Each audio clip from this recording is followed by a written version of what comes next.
구매 대행하시는 분들 대부분 반자동으로 시작하셨을 거예요. 윈들리나 셀라소싱기 이런 프로그램을 통해서 빠르게 상품을 등록하고 노출을 늘리면서 매출을 만드는 방식, 저도 여전히 그런 방식으로 하고 있는데요. 그런데 어느 순간 상품 하나를 제대로 키워보면 어떨까라는 생각이 들더라고요. 오늘은 상품 하나를 브랜드처럼 디벨롭했던 과정을 공유해 드리도록 하겠습니다.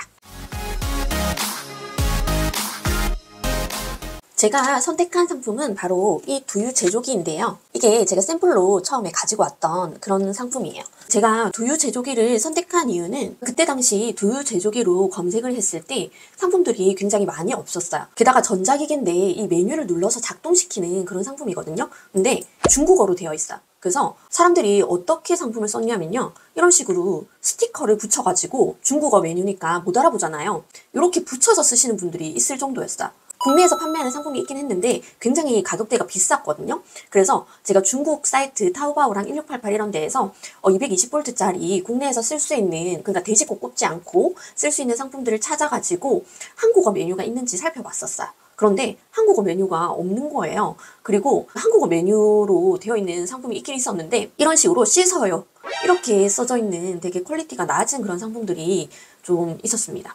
그거 말고는 한국어로 된 그런 두유 제조기 기계가 많이 없었던 상태고, 그래서 찾은 상품이 이 상품이었고요. 이 판매자한테 제가 위챗으로 물어봤어요. 이 메뉴판 한국어로 바꿀 수 있냐 했더니 자기는 이걸 한국어로 뭐라고 메뉴를 정해야 될지 모르니까 너가 바꿔주면 우리가 제작을 해주겠다 이렇게 하는 거예요. 그래서 제가 하지도 못하는 일러스트를 깔아가지고 한국어 메뉴판을 만들었어요. 제가 그때 만들었던 메뉴판인데 이렇게 메뉴를 기능에 맞게 한국어로 번역을 해서 이미지를 만들어서 준 거죠. 그렇게 해가지고 소량으로 제작을 해 주셔가지고 제가 발주할 때마다 그거를 공장에서 조립을 해가지고 보내줬어요. 이게 메뉴판이 쉽게 떨어지진 않지만 조립할 수 있는 그런 메뉴판이거든요. 그래서 이거를 제작을 해가지고 그때그때 제가 주문하는 만큼 붙여서 보내준 거죠. 그리고 제가 또 했던 게 뭐냐 하면 설명서를 한국어로 번역을 했어요. 이게 전자기기니까 설명서가 되게 중요하잖아요. 중국어로 된 그 설명서를 제가 번역을 해가지고 이렇게 파일로 다시 만들었습니다.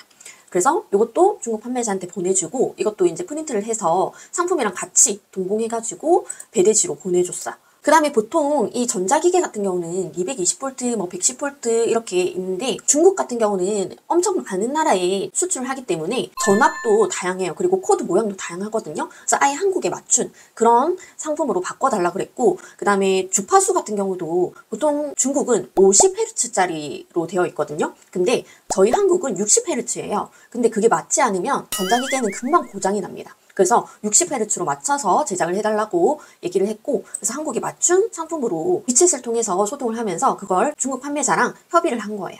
상품은 그런 식으로 준비를 했고요. 그 다음 단계는 이제 상품 등록을 하고 만약에 주문이 들어오면 그 상품으로 계속 주문을 하는 거죠. 근데 주문이 들어오게 만들어야 되잖아요. 그래서 제가 뭘 했냐면 체험단 마케팅을 했습니다. 체험단 마케팅. 자, 체험단 마케팅은 이제 블로그나 인스타를 운영하시는 분들을 모집을 해가지고 이런 블로그나 인스타를 확인한 다음에 좀 제 상품을 잘 홍보해 줄 만한 사람을 컨택해가지고 상품을 제공하고 그에 대한 후기를 각자 운영하는 플랫폼에 올려준 다음에 이미지, 그 다음에 영상을 활용할 수 있도록 2차 마케팅 활용 동의도 받았습니다.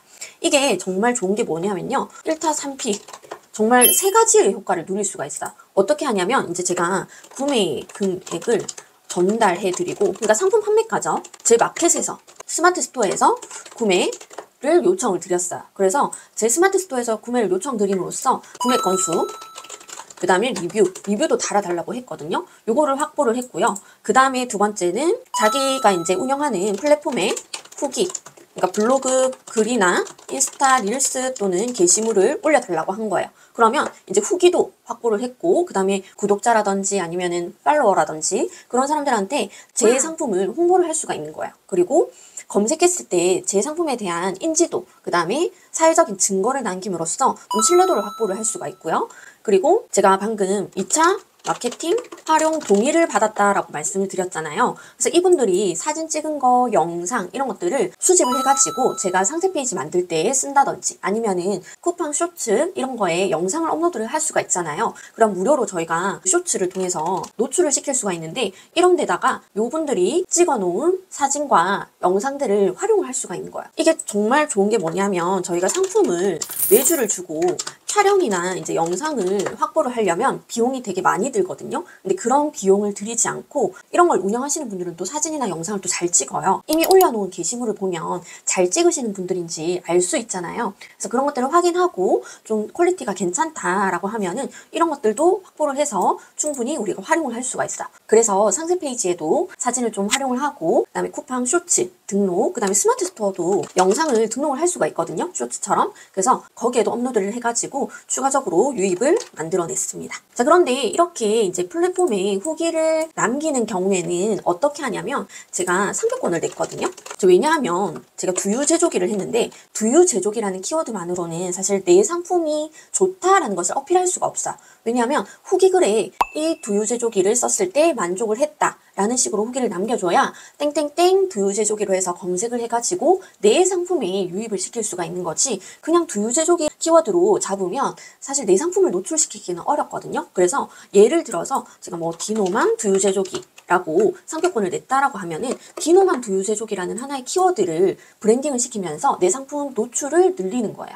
이런 식으로 이제 플랫폼에다가 후기 남기는 것을 좀 부탁을 드렸고요. 그리고 이 후기 글에는 제 상품 링크를 같이 남겨달라고 그렇게 얘기도 했었습니다. 실제로 이때 제가 스마트 스토어 광고를 돌리지 않았음에도 불구하고 이런 블로그 글이나 인스타를 통해서 제 상품에 유입돼가지고 판매되는 것을 많이 볼 수가 있었거든요. 상위 노출도 되지 않는데 판매가 일어나는 거예요. 그래서 굉장히 효과가 있었다라고 생각을 하고요. 그리고 이런 상품들은 사실 고객들이 봤을 때 실제로 사용하는 그런 화면들이 굉장히 중요해요. 내가 이 상품을 썼을 때 어떤 것을 할 수 있겠구나라는 것을 좀 보여주는 게 좋거든요. 근데 이 상품이 뭐 기능적으로 얼마나 좋고 얼마나 잘 갈리고 그 다음에 가열이 잘 되고 그 다음에 우리나라 환경에 맞춘 그런 상품이다라는 것을 어필하는 것보다 이 상품으로 얼마나 맛있는 그런 두유를 만들 수 있는지, 쉐이크를 만들 수 있는지 그런 것들을 보여주는 게 더 중요해요. 그래서 그런 영상들을 좀 남겨달라고 제가 좀 부탁을 했었습니다. 자, 제가 이런 내용들을 설명드리는 이유는 반자동 방식 그리고 수동 방식 이렇게 있잖아요. 그런데 이제 셀러분들께서 좀 착각하는 그런 내용이 있는데 반자동 방식과 수동 방식의 차이는 단순히 업로드 방식의 차이인 줄 아시는 분들이 있거든요. 근데 물론 그것도 맞지만 수동 방식이 그냥 마켓 SEO에 맞춰서 상품을 등록했다고 판매되는 게 아니라는 거거든요. 등록을 하고 나서 유입을 일으키기 위해서 그 다음 단계의 과정들이 굉장히 중요해요. 사실 등록 과정보다 더 중요하다라고 말씀을 드릴 수 있을 정도로 단순히 등록만 잘한다고 해서 판매되는 영역은 아니거든요. 그래서 제가 말씀드렸던 이런 마케팅 방식 그리고 노출을 시키는 방식을 좀 이해를 하신다면 이런 수동 방식도 도전해 볼 만하다고 저는 생각을 합니다. 실제로 제가 말씀드린 그 방식으로 해서 이 상품을 한 2천만 원 넘게 판매를 했었어요.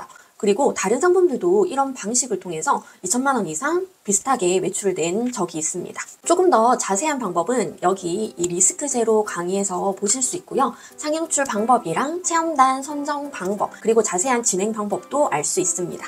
더보기란 링크 참고해 주시고요. 매출이 어느 정도 나오시는 분들이라면 이제는 이제 많이 올리는 전략보다는 하나를 키우는 전략으로 한 걸음 더 나아가 보셨으면 좋겠고요. 이 방법은 단순히 매출을 내는 방법이라기보다는 브랜딩을 하는 하나의 출발점이 될 수가 있습니다. 이게 바로 내 자산이 되는 거거든요. 자, 오늘도 시청해 주셔서 감사드리고요. 다음 주에 뵙도록 하겠습니다. 감사합니다.